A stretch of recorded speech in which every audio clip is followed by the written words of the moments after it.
나무 표현하는 거 있잖아, 샤갈이. 나 이게 너무 좋다. 이거는 진짜 샤갈만을 그리면서 느껴지는 색채. 색채 하나로 끝판왕을 간 샤갈. 여기는 하나하나가 다 수작이야. 샤갈 미술관을 가고 있는데, 한스야 이거 음악 뭐야? 바흐 소나타 넘버 4인데요. 마음에 엄청 위안을 주고 평화를 주는 이런 음악으로 알려져 있거든요. 저도 그렇게 느끼고 있어서. 너가 제일 좋아하는 게 바흐랑 쇼팽이라며. 맞아요. 바흐를 왜 좋아하는 거야? 바흐가 신을 섬기며 살았고 신을 위한 음악을 했거든요. 독일인으로서 가지는 완벽함과 신에 대한 숭배, 퍼펙션에 대한 지향. 완전한 음악이 느껴져서 근대주의자네 되게. 역시 클래식도 이렇게 섭렵하고 있는 멋있는 남자와 여행을 하고 있는 진짜 우리도 멋있는 남자. 우리는 모르잖아 사실. 저는 바흐하면 음악의 아버지, 핸델하면 음악의 음악의 어머니. 어머니. 엄마 아빠 알면 되는 거죠. 핸델은 뭐예요? 핸델은 그레텔이죠. 저희가 투어에서 이제 와인딩 갈 사람들 스포츠카를 타고 저희는 까이엔 쿠페를 타고 가고 네. 있는데, 까이엔 쿠페가 전 너무 별로라고 생각하는 게 영영이 보면 머리가 이렇게 달 것 같아.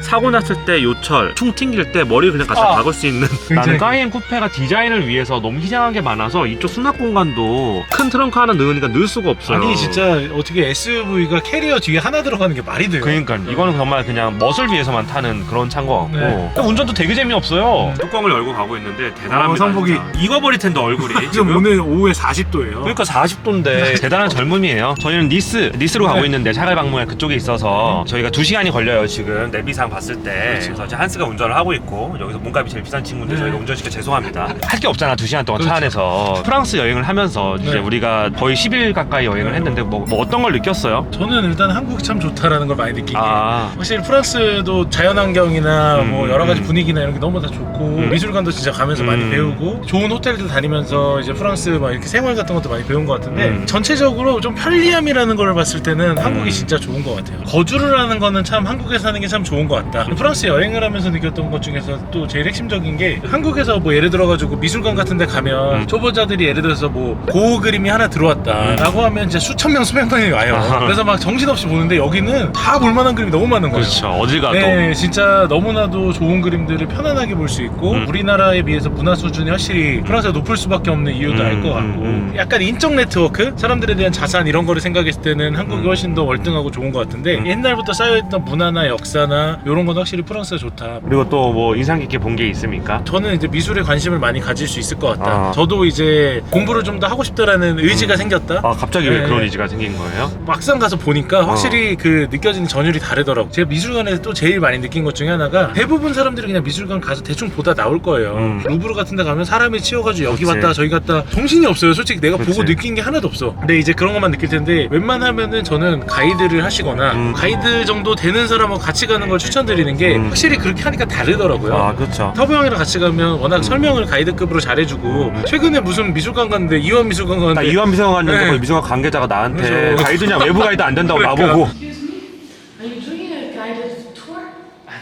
그러니까 이런 분이랑 같이 가면 너무나도 편하고 좋은데, 만약 아니라고 하면 저희 같이 간 일행들은 그 마이 리얼 트립인가? 그런 데서 가이드분이랑 같이 가는데 만족도가 되게 높더라고요. 알고 네. 보는 거랑 모르는 거 보는 거에 너무나도 차이가 나기 때문에. 그렇지. 형은 또 어떠셨어요? 아 나 여기서 조금 더 첨언을 하자면, 저는 먹는 걸 되게 좋아하거든. 와인도 네. 되게 좋아하고. 근데 저 같은 경우는 이제 한스랑 같이 쌍파뉴로 갔다 왔는데, 쌍파뉴에서 너무나 훌륭한 식사를 했고, 네. 근데 음식이 정말 맛있었어요. 그래서 역시 프렌치의 그 레벨은 한국에서 절대 경험할 수 없는 그 정도 레벨이구나. 그러고 나서 파리에 와가지고 랑바주랑 뭐 이제 아르페지랑 이렇게 갔었는데, 아르페지는 괜찮았어요. 아르페지는 뭐 나쁘진 않았고, 근데 가격이 인당 음식 가격만 64만 원 정도 하니까, 디너가 이 가격 내고 이건 좀 아니지 않나 라는 생각이 좀 들었고요. 근데 이제 런치는 또 170유로밖에 안 하잖아요. 런치로 먹으면 뭐 독특하고 하니까 맞아요. 괜찮은 것 같고, 랑바주는 너무나 실망스러웠고, 듀카세는 뭐 거의 음식을 먹을 수 없는 수준, 미슐랭 스타는 아니지만 확실히 레스토랑을 잡는 데 있어서 제가 예약한 건 아니고 VIP 의전하시는 분들한테 부탁을 했어요. 레스토랑을 좀 잡아달라. 왜 이렇게 잡았을까 생각을 해보니까, 프랑스 애들 입장에서 봤을 때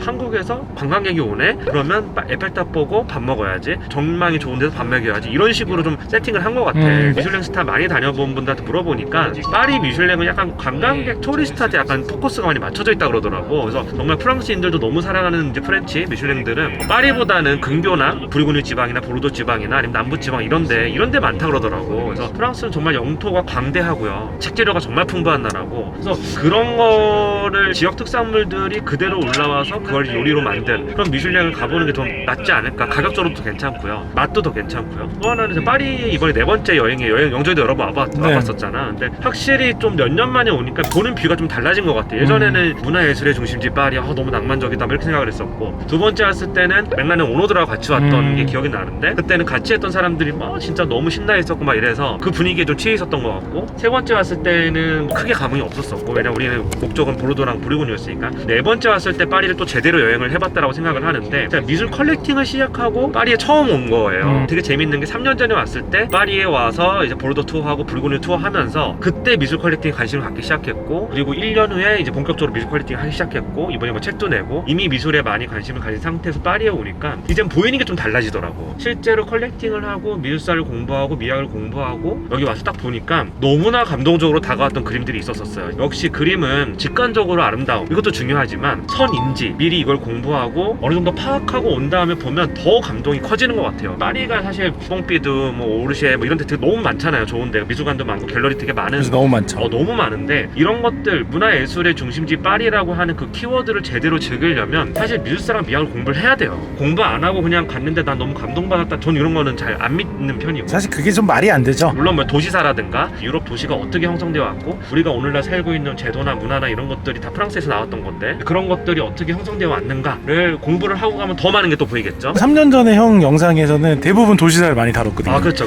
맞아요. 제가 유튜브를 한 지 뭐 아주 오래되진 않았지만 제 블로그를 10일 전 했어요. 예전에는 뭐 차에 포커스가 됐었고, 뭐 음식도 한번 했었고, 와인도 했었고, 이제 미술도 하고 있는데, 나이가 들고 내가 시간이 바뀌고 뭐 중고 집단도 이제 달라지게 되고 관심사가 바뀌는 게 그대로 이제 컨텐츠에 드러나게 되거든. 나는 컨텐츠를 만드는 게 어떤 게 돈이 되겠다, 이게 더 사람들이 관심을 갖겠다 해서 만든 적은 한 번도 없는 것 같고, 내가 정말 공부하고 소비하고 완전히 인게이지 될 수 있는 것만은 컨텐츠를 만들어왔다고 생각을 하거든. 그런 측면에서 봤을 때 같은 장소에 있어도 자기가 가지고 있는 관심과 지식과 네트워크, 그런 거에 따라서 보는 피가 완전히 달라지는구나 라는 걸 좀 느꼈고요. 나의 인생과 나의 관심과 취향이 이쪽으로 더 가고 있구나 라는 걸 되게 많이 느꼈어요. 사실은 이제 차에 별로 관심이 없어서. 그래서 뭐 제가 추천드리는 거는 공부를 하고 알아, 이거고요. 네. 또 하나 느낀 거는, 나는 절대 파리에는 살고 싶지는 않다. 물론 뭐 파리 집값 비싸요. 뭐 강남만큼 비싸고요. 인구 밀집도 되게 높잖아요. 근데 그렇죠. 서울처럼 이제 고층 아파트를 못 올리게 돼 있으니까. 파리에 왜 살기 싫냐면 뭐 여러 가지가 있겠죠. 아까 영정이가 언급한 불편함, 특유의 불편함이 있고, 그 불편함이 어디서 기인하느냐를 보면 사람들이 엄청나게 느린 일처리, 배달이나 이런 것도 거의 뭐 되지 네. 않고, 그런 것들에서 오는 불편함이 있어요. 그리고 되게 황당했던 게, 우리가 고속도로를 타고 트래블 카드가 있어야만 통과할 수 있는 차선으로 갔는데 얘네가 노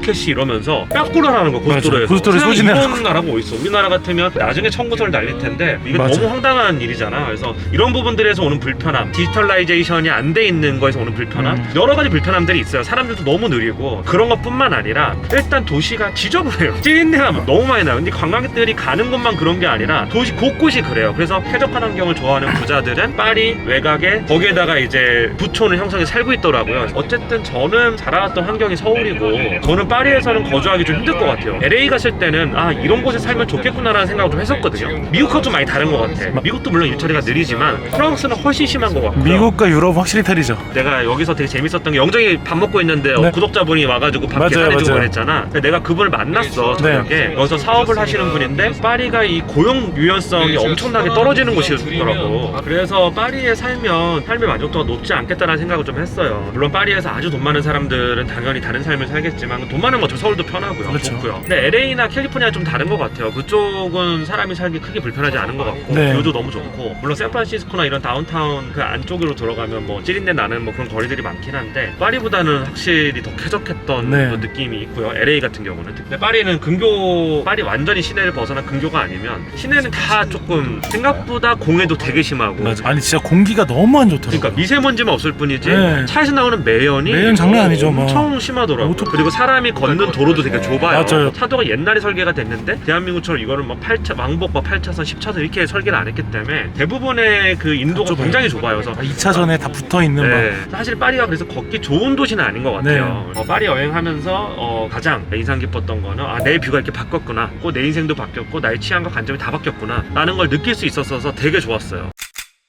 저희는 니스에 있는 샤갈 뮤지엄에 왔는데 샤갈 뮤지엄의 주차장은 보시다시피 되게 협소해요. 이렇게 돼 있고요. 그리고 이런 봉들이 이게 이것 때문에 여기 들어올 때 되게 애먹었거든요. 그럼 이거 왜 세워놨는지 모르겠네요. 태양은 굉장히 덥고요. 뒤쪽 건물 요게 샤갈 뮤지엄입니다. 20분 정도 줄을 서서 샤갈 미술관으로 들어가고 있습니다. 샤갈 미술관에 들어왔는데 이건 파나를 찍는 기계인가 봐요. 옛날에 찍었던 파나 찍는 도구고 샤갈의 파나들이 이렇게 전시가 돼 있고요. 샤갈이 생을 알 수 있는 설명과 그 시대에 소개했던 책들과 이런 것들이 다 전시가 이렇게 돼 있습니다. 동파나야? 1956년에 낸 동파나네요. 이게 옆에가 동판이고 왼쪽이 결과물. 요거를 놓고 종이를 돌리는 거네요. 이렇게 찍혀 나오는. 지금은 불에 타버린 노트르담 성당의 성모 마리아처럼 표현을 했네요. 둥둥둥둥 떠다니는 사람 이렇게 표현을 했습니다. 1957년에 출판된 책인데 파나처럼 이렇게 파나기법으로 찍은 이미 샤가는 1950년대만 해도 이미 대가가 돼가지고 막 이런 책들도 나오고 했던 것 같아요. 여기 보면 시대별로 좀 이렇게 다르게 찍혀 있는 파나를 볼 수 있습니다.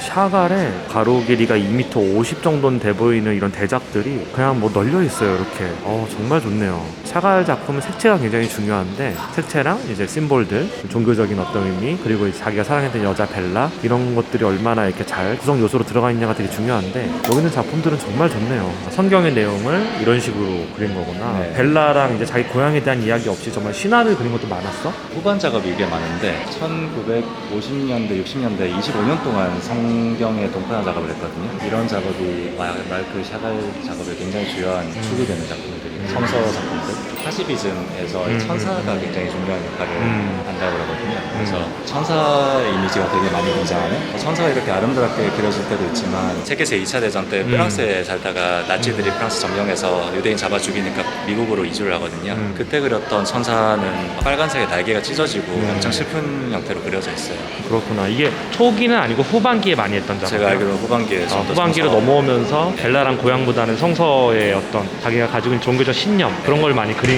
게 많겠네. 1887년생인데 프랑스에 1910년에 오거든요. 파리에. 그때만 해도 젊었을 때 러시아 말밖에 못하고 완전 향수병에 걸려 있어가지고 모양에 관한 집착하는 수준으로 되게 많이 그리는데 벨라랑 결혼을 하고 정사적 안정을 완전히 찾은 다음에는 후반기에 이제 행복한 가정생활과 더불어 성서, 자기의 원래 신앙 이쪽으로 좀 자기 주제가 많이 나아가요. 이 작품도 약간 신화적인 걸 그린 것 같은데 그 염소 있네. 샤갈이 자주 그렸던 그 종교랑 관련돼 있는 심볼이잖아. 네. 그래서 이거는 색채가 약간 초반에 막 밝고 이런 색채 같은데 실제로는 아니네. 이 사람은 자기의 심볼을 엄청 많이 사용하거든요. 여기 왼쪽 위에 있는 물고기 같은 게 자기 아버지가 청어장수 밑에서 일했기 때문에 아버지를 나타내는 표상으로 해석이 되고 있고, 샤갈 그림에서는 여러 가지 동물들, 이거는 이 사람이 믿었던 유대교인 하시비즘에서 동물들에게서도 성스러움을 발견해서 그려넣었다고 알고 있고, 하시비즘이 근데 어떤 분파의 운동 같은 거야? 동유럽에서 많이 널리 있던 그런 유대교 중에 하나인데 만물에 성령이 깃들어 있고 청교도파 논리처럼 일상생활에서 되게 거룩한 삶을 영위해야지 신성에 가까이 다가갈 수 있다. 그래서 이제 샤갈은 생활할 때도 되게 방탕하게 안 하고 한 여자만 오래 사랑하고 청교도적이다 정말. 되게 청교도적인 삶을 사는 사람으로 알고 있어요. 그런 게 이 사람을 되게 유명하게 한 거고.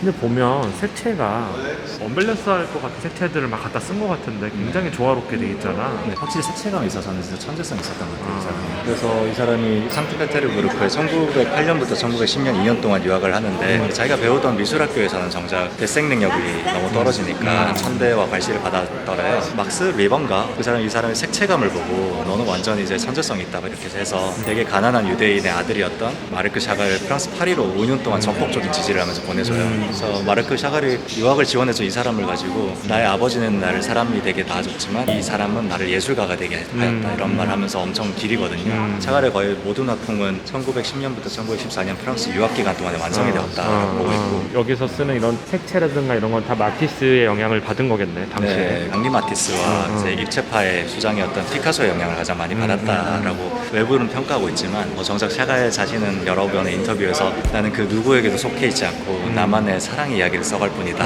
되게 로맨틱하게 인터뷰를 하는 사람이에요. 이 사람이. 그래서 예술의 존재 목적은 오직 인간을 사랑하게 하기 위해서 존재하는 거다. 샤갈이 평생 사랑했던 벨라가 이제 한치 설명에 의하면 1944년에 뭐 죽었다 그러고요. 죽기 직전에 벨라만 평생 사랑했던 뭐 화가로 알려져 있는데, 근데 여기는 그런 그림이 없다. 거의 다 이제 종교적인 그림들이 많네. 이게 1970년대 후반에 샤갈이 성당 그림 그리는데 의뢰한 문화부 장관이 있거든요. 그 사람 주도로 설립된 미술관으로 알고 있는데 작품들이 만들어진 연도가 이제 후반기 거를 많이 그때는 모을 수밖에 없었던 환경이었던 것 같아요. 후반기라고 그러면 보통 우리가 언제부터 언제까지라고? 샤갈 화가가 1985년 3월에 돌아갔거든요. 대충 1950년대 미국에서 2차 세계대전 혁명 피해서 도망갔다 다시 돌아왔을 때 그때부터 쭉 그렸던 그림들이 그 50년대부터 한 70년대까지는 후반기 그림으로 볼 수 있겠네. 네. 그리고 이제 벨라가 죽은 이후에는 또 벨라를 그리지 않고 이제 다른 것들로 주제가 옮겨 영향을 줬겠네. 그게 1944년에 벨라가 사망했는데 이 사람 멘탈이 나가가지고 6개월, 7개월 그림 작업을 하나도 못하거든요.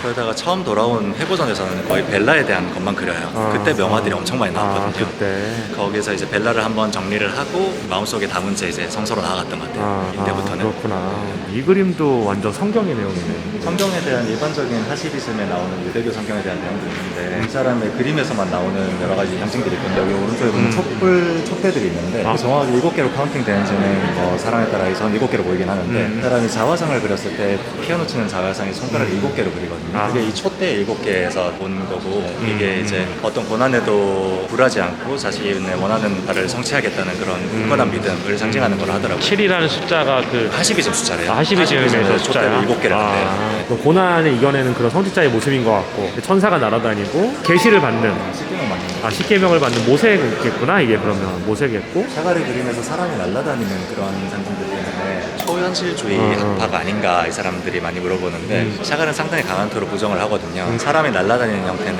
그냥 사랑했을 때 몸이 막 이렇게 뜨잖아요. 붕 떠있는 그런 사랑에서 오는 황홀감 그런 걸 표현한다고 얘기하고 기분 좋은 걸 표현하는 샤갈만의 방식인 것 같아요. 색깔이 너무 예뻐요. 이 정문화처럼 생긴 요 부분만 따서 샤갈의 페이퍼 작품들 보면 정문화 같은 작품들이 있거든요. 꽃만 그린. 근데 여기는 이제 꽃이 이렇게 표현이 돼 있는데 색채가 르누아르 색채도 좀 섞여 있는 것 같고 마티스의 어떤 과감한 색채 이런 것도 섞여 있고 여러 색채들이 좀 섞여 있는 것 같아요. 어떻게 보면 좀 인상주의 같기도 하고. 샤갈이 당시에 파리에 유학 갔을 때 1910년부터 14년까지 당시에 파리에서 대가로 인정받았던 그런 화가들의 영향을 강하게 받았으면 알 수 있는 그림인 것 같고요. 샤갈이 좋아했던 심볼들이 좀 있어요. 이런 심볼들, 붕붕 떠다니는 천사들. 근데 이 색채를 선택하는 이 감각이 굉장히 과감한데 굉장히 아름다워요. 되게 환상적이고. 그래서 사람들이 이제 초현실주의 아니냐 이렇게 얘기했던 것 같은데 이건 1960년대 작품인데 벨라를 그린 것 같아. 그치? 행복하게 결혼하고 있는 두 커플, 촛대도 있고 60년대에도 벨라를 그리워하면서 과거 지향적인 그림을 그리기도 했었구나.